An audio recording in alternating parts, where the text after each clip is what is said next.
A particularly lesser-known KWG type, primarily debuting only in the manga and almost nowhere else until Medarot 8. It is KWG03 Mach Massive, with a kit of radar sight, sword, hammer, biped legs, and the leg ability of Breakneck, which buffs his leg stats and his overall speed while in heat phase and running to the line. Now, just as said, Mach Massive's overall appearance in the games has been relatively quiet, and he's only made an appearance in a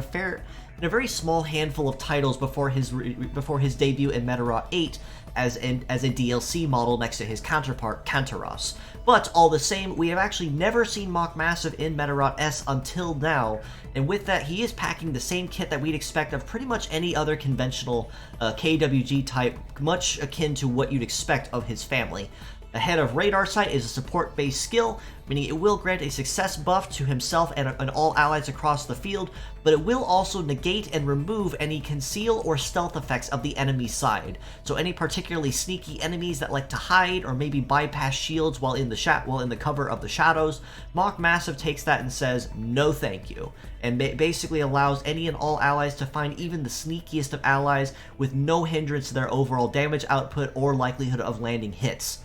Right Arm of Sword is a conventional melee skill that you can generally never go wrong with for its incredible balance.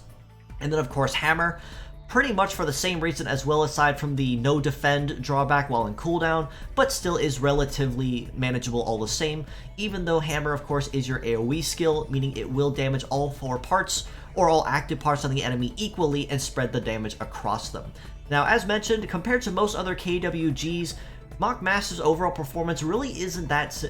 all that different to what you'd expect of, say, Rokusho in this case, or even Head Scissors once he does go live. But he is still packing some pretty nice bonuses that helps him stand out a little bit. In this case, it's the Breakneck ability, which, contrary to, say, Rokusho, which gives you the charge fight ability for a passive bonus, Mach Massive, rather kind of true to his name, does get a little bit of a speed bonus instead to kind of counteract it and help him stand apart.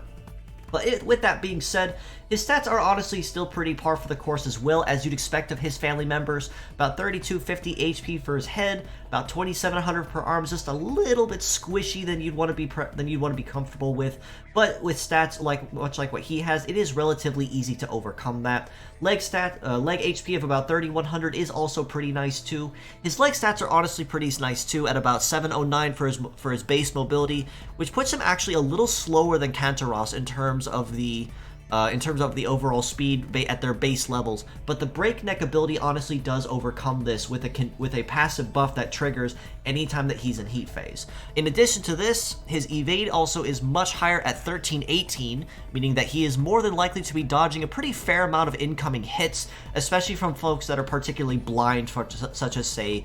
Ghost Shot, Power Hammer. He shouldn't have too much of a difficult time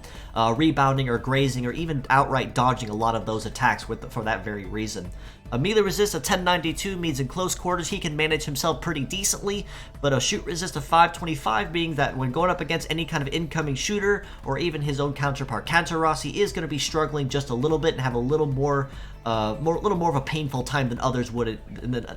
in his situation.